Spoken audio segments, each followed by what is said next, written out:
Hey Eagle fans, it's EaglefanKarl. This is going to be my preview and prediction video for the Sunday night game against the Atlanta Falcons. The Battle of the Birds as the Eagles and Falcons face off in a rematch of a playoff game 2 years ago, the opening night last week. So a lot of history between these two teams, even though they're not in the same division. Interesting thing, the last time the road team won in this series was 2012, and the last time we won down Atlanta, you have to go all the way back to 2009 when Donovan McNabb was throwing passes to Deshaun Jackson. One of those two is still around, the other obviously isn't. But it's an interesting history if you look at these two teams. The home team has definitely had the advantage the last several times these two teams have met up. I think we're a little too early in the season to really start getting into a statistical analysis. I usually don't start doing them until about a quarter of the way through the season. But there is some stuff I think we can take from week one as it relates to this matchup. We love the big plays that the Eagles had against Washington in week one. But frankly, I don't think that's the way we win this week. I think if we win this week, it's going to be through small ball control kind of offense. I'm taking that from some of the stuff that happened in week one between the Falcons and Vikings. Crazy stat in that game, the Vikings only threw 10 passes in that game and dominated that game on the ground on a way to a win. So Kirk Cousins throws 10 passes. He individually almost had more rushes than he had passes in that game. So it was sort of a crazy game plan.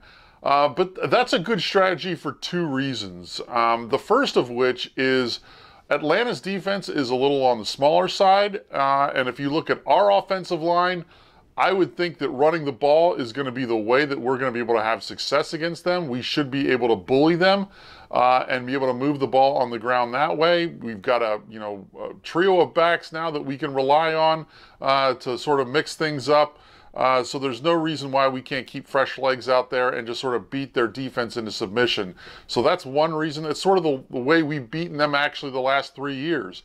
Last year on opening night, we beat them on the ground. We did the same thing when we beat them in the divisional round. And then in Carson's rookie year, we beat them on the ground as well. And I think their defense just invites that sort of philosophy and that approach to really sort of just go after them and just pound them up front. The second reason it's a good strategy is it just keeps their offense off the field. They've got an explosive offense. They do not have the running game that we do, so they aren't going to be able to do more of the ball control kind of stuff. So the longer you can keep their offense on the sidelines, the less damage Julio Jones is going to be able to do against you. And it's also going to put that much more pressure on them to make big plays when they do have the ball. That said, I think that Jim Schwartz is going to sort of take the same approach that he's taken against them the last several times, which is allow them to move the ball, but don't get beat deep. Hold them to field goals when they get down in the red zone. Atlanta has shown against us the last couple of years that they've struggled in the red zone. And I think as a result, I think that that's going to be sort of the approach he's going to have in this game as well. Just sort of, don't let them move the ball, but don't let them score score touchdowns against you. And if you can hold them to 3, he's going to consider that a win. And I have to say, I wouldn't disagree with that strategy if that's the strategy that Schwartz plays in this. I know I prefer a more aggressive style, but I think I understand why they do it against Atlanta. There's just too many opportunities for them to make big plays with their wide receivers, and you've got to limit those. And those, as we saw against Washington, those could be killers. Now, in the game against Washington, it was a little different because in that instance, I think you're going ahead and daring Case Keenum to beat you deep. If he does, he does. And you saw that, when he had the chance, one time he succeeded, another time he didn't.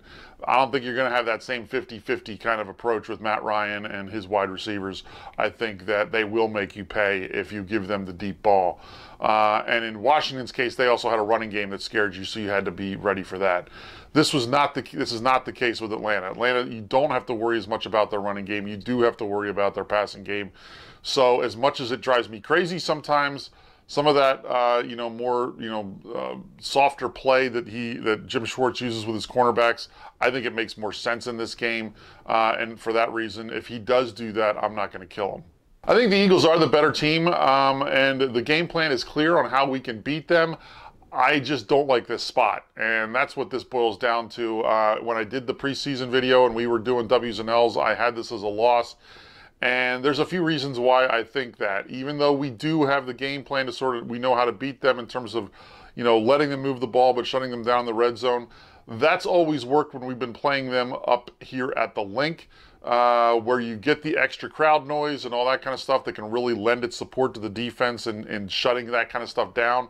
That's not going to be the case Sunday night as we're playing them down there, so you're not going to get that. The other reason is it is a triple revenge situation. We've beaten them 3 straight games now, and I think that they're certainly going to know that. They're going to know that, 2 years ago we ended their season in the playoffs. Last year we got them off to a bad start, which they never really recovered from. So I think they are going to have revenge on their mind. And then finally, the Falcons lose this game, they're going to go to 0-2, and I think they're going to be fighting really hard not to go to 0-2. All those things, I think, mean that, and there is so much in the NFL about where spots are in terms of when you're playing teams, where you're playing them, and all that kind of stuff.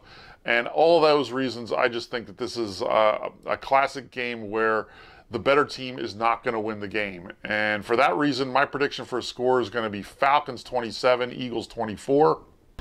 If we do lose the game, though, I think it's going to be okay. In Doug's 3 years here, he has gone 1-1 on 2 occasions, and he's gone 2-0 on the third one. The year that he went 2-0, we ended up with a losing record, not making the playoffs. The 2 years he went 1-1, we ended up making the playoffs. So even if we lose this game, it's not going to be the end of the world. Like I said, it's more about the spot for me than it is about the actual matchups. Let me know in the comments below. What do you think? Am I overanalyzing that part of the game? Should I just be looking at the X's and O's and saying, listen, the Eagles have a clear way they can beat this team, and that's the way they're going to do it? Listen, I hope I'm wrong. Leave your comments below. Let me know what your prediction is. Obviously, give you my thoughts afterwards. Until then, fly, Eagles, fly.